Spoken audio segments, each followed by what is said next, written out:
Possibly, but I'm also invasive until about 1:30.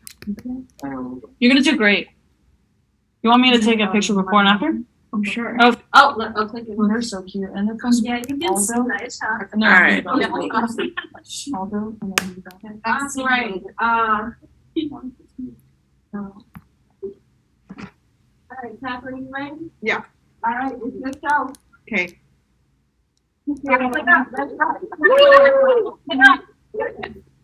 So great afternoon, everyone. I'm Catherine, and today I'll be sharing with you People's Purpose. So for those who don't know me, my entire life, I grew up in Taiwan. And to me, it's really until I came to the States that I realized how much love I have for home. And there's so many things I miss about the community, the warmth, the people. And I think what has always struck me as so powerfully is the love that you feel through sharing food with your friends and families. And that simple joyness is something I like to share with the rest of the world.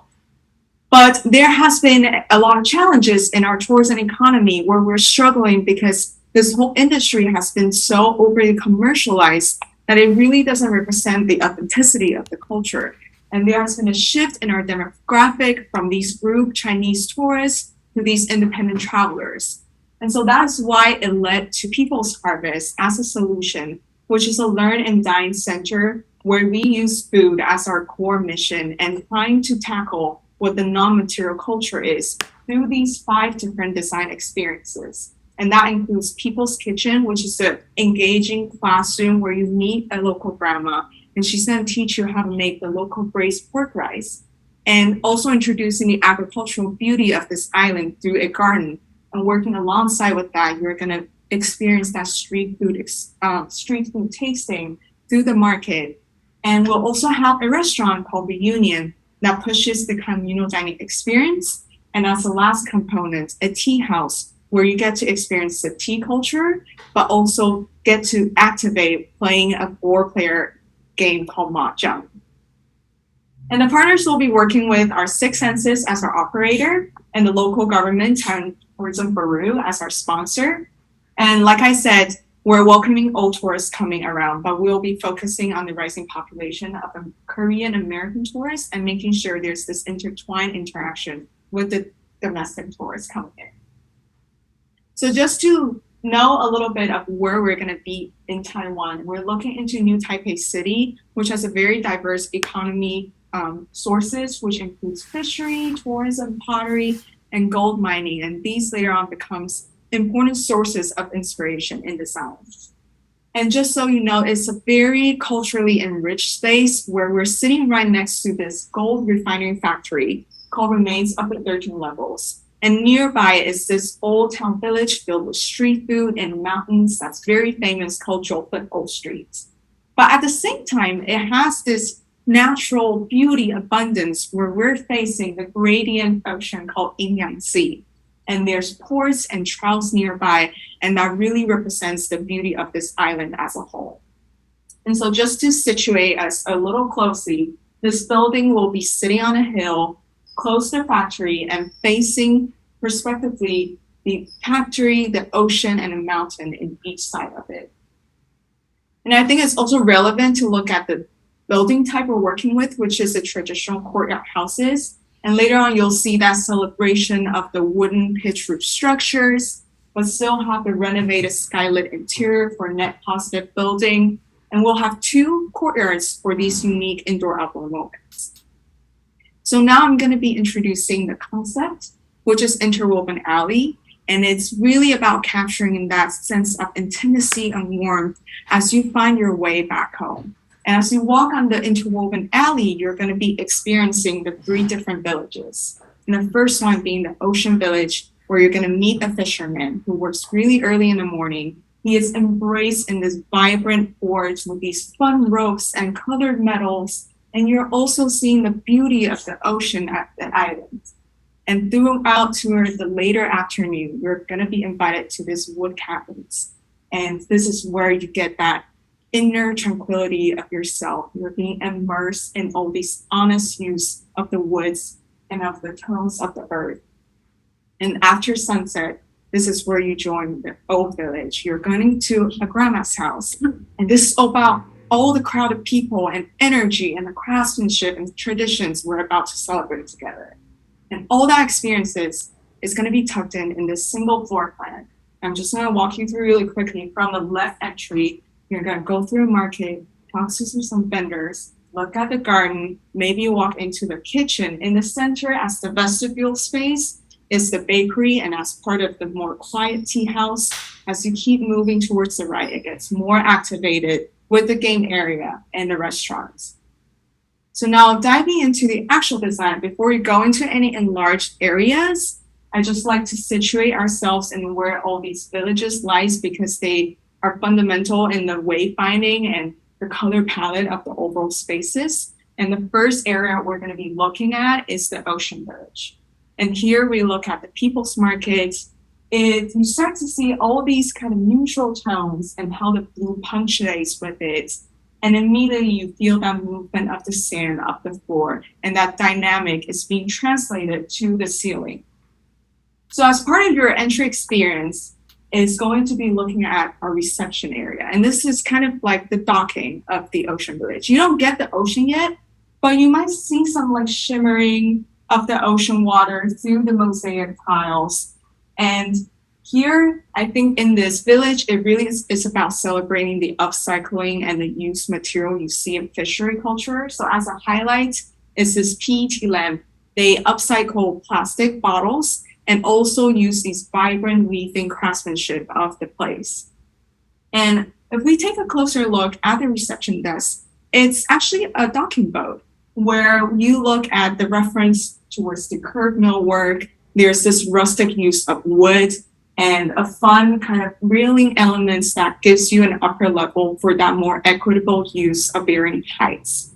And now officially we're entering into the market, and this is a very activated space. You get that flow from the garden, and then you're looking at the fresh produce, talking with some local vendors, and maybe you'll grab something to eat at the back of the seats. And in terms of the color palette, I think it really is about celebrating the softer movements. And especially when we look at the ceiling, you see these gradient fabric that shows that airiness of the ocean breeze, the ripples of the water, and that gets spoken throughout that space. And there has been a lot of process. If you look at the tiny thumbnail up there, originally that wall felt very enclosed, but we decided to swap it out with the use of ropes.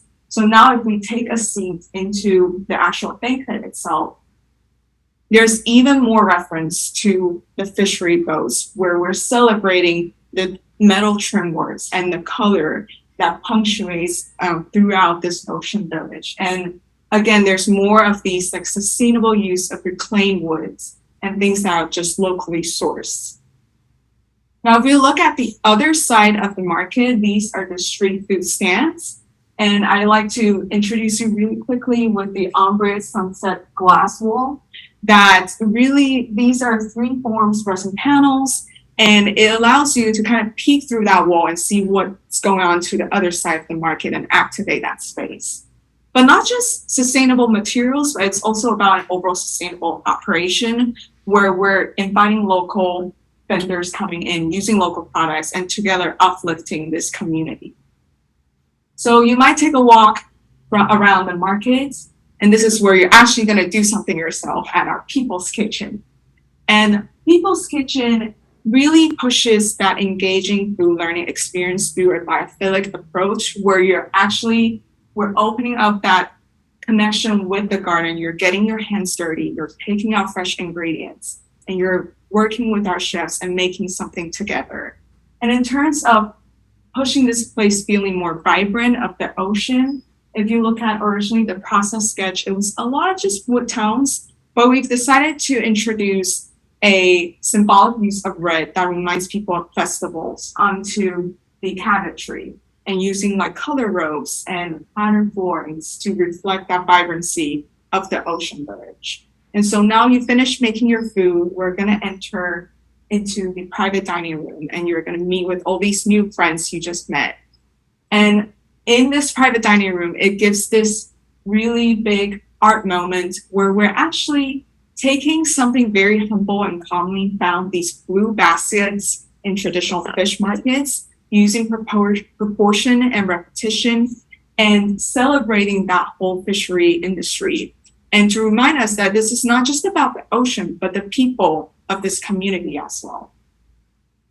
So after eating, and maybe it's an afternoon snack time, so we're gonna go into the bakery, and this is an important transition space between the two villages. And for the color palette, you're gonna see a lot of reference to the pottery of the sculptural form from the table and the ceramic tiles. And it's really pushing an emphasis of tactility in terms of the village and the wood tones itself. And so you see the different levels of roughness from the back wall, and these are locally crafted texture wool that mimics that roughness of the cliffs and mountains, and then you get to the smoothness of the wood and the tiles. And something that was important throughout the process was originally the ceiling design was much more decorated with all these fabrics, but we decided to take a step back and actually honor and preserve the wood rafters and wood structures that is essential in the mountain village.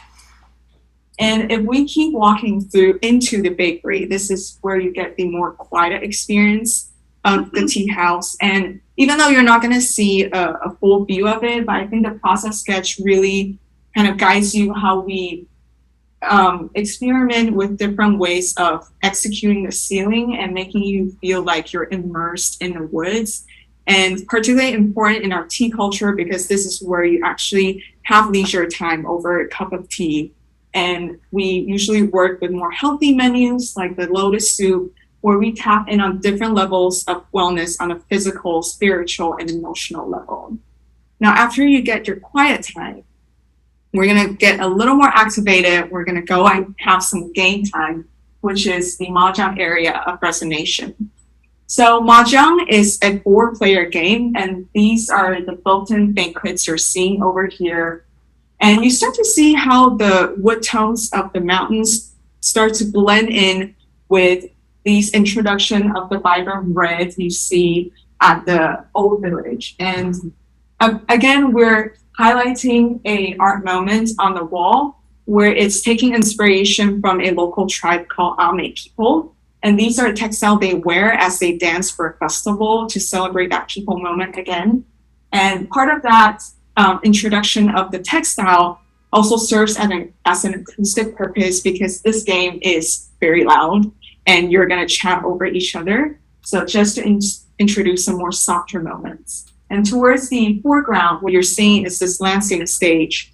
And at nighttime, it's going to transform into a stage for mini concerts and events. Now, before we enter into the final area, which is the restaurant reunion, I'd like to ask everyone to take a couple seconds and just read at this design narrative.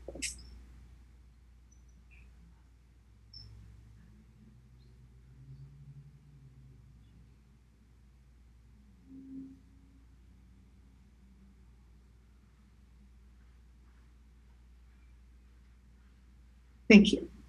Now I'd like to welcome to you Reunion. And this is a restaurant where you're gonna feel the warmth and the people energy from your grandma's house. And you're gonna meet strangers and bond over some egg fried rice, beef noodle soups, and soup dumplings. It's just gonna be so good. So now let's gonna take a step back and look at the floor plan of this restaurant. And I'm gonna take you from the entry experience, where it really mimics that gloomy gray concrete streets, that the views with the drop-down ceiling, and that really helps you to contrast the overwhelming people energy you're about to feel in that dining experiences. And for the restaurant itself, it's broken down into 3 different zones, where in the center and the view you just saw was called the living room, where there's these sofa-like seatings, it's more cozy, drop down. And then in the back of this corridor-like space is the dining room. And towards the other side is the open kitchen, where you're actually going to see the chef makes the food for you. Now, I like to highlight a lot of these fun old house reference in this view, because For us, one of the highlight was this window grill design that serves as this partition. And here we are introducing a more fun pattern of the plum flower, which is a national flower for Taiwan. And it's a lot of play with the color and texture with these painted woods, with the use of bricks and the striped glass that are commonly used. And there's more patterns onto the flooring and towards like the column itself. So it's all these layerings of colors and pattern that felt familiar, but it's also giving you a modern sense of the old house. And something else that was notable are these herbs you're seeing on the back of these built-in seatings, where it mimics that treescape of the old house. And it personally just reminds me how my grandma will always have herbs outside of her windows. And I think one of the last highlights is this gallery wall where it feels more personal. And here we're highlighting some of the artworks where we're actually going to be working with Liandong Elementary that's nearby and featuring kids' artwork. And not a restaurant will miss out on a calligraphy for blessed notes. So we're going to work with calligraphy artists. And we're also highlighting a lighting selection that you see all over this living room area that speaks back to the traditional Chinese lanterns of the culture. Now we're entering through that gallery wall, and this is the final dining room of the reunion. And it continues with that people energy and the playful use of materials with these mix and match bent wood chair that also the use of wicker ties back to the weaving industry of the place. And here we're also highlighting a muralist on the back of the wall as if you're seeing like a child doodles in the old house. And just to really push that option of communal dining experience, this layout, the reason why you're seeing all these framed archways is the reason we want to provide the option to open up this space and have a long table and host bigger communities together to dine over here. So as we reach towards the end of the journey for People's Harvest, I hope that you have all feel a taste of the beauty of the stories and people and this island with me together. And lastly, I'd like to shout out to Shilpa for making this possible and Professor Weatherspoon for kicking in right in time for design and everyone here that makes this environment so positive. Dosha, thank you so much.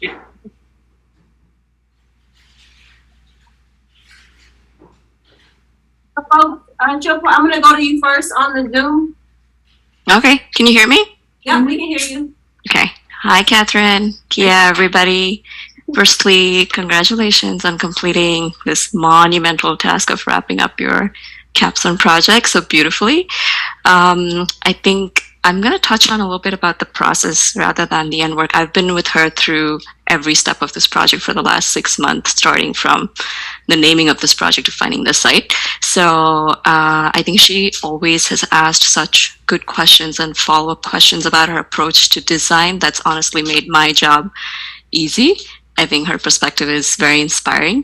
So I want to throw some color on actually the design process. I think every student hits a wall at some point during the process. And when she did, that's when I think I really encouraged her to gather a lot of images from streetscape, landscape, festivities, anything from what Taiwanese culture means to her. And I think that kind of comes across in the end result. And every time she was able to reference something truly from, say, the ocean village or the mountain village or the old village, I think the project has been very, very successful. I'm going to save the critique. I already gave her one in the mock session yesterday, but I'll let you guys pitch in. Good job. Well, fantastic. Anybody else on the Zoom? Yeah, hi, great job. I wanted to start by saying that I think you spoke really well. You spoke with a lot of conviction and confidence, and that really showed through. And really allowed all of us to stay very engaged through your presentation. So I think your presentation skills are very well developed. So good job on that. And I also wanted to commend you on your organization, not only like the organization of your presentation, but the organization of inside each individual space and how you connected all of those spaces into the overall building. I think that was really great to see. And then lastly, I would just say that your use of materials, it was really nice to see how you were able to blend such like calming and exciting finishes in every space and really drive your design home through your materials. So good job. Thank you so much. Catherine.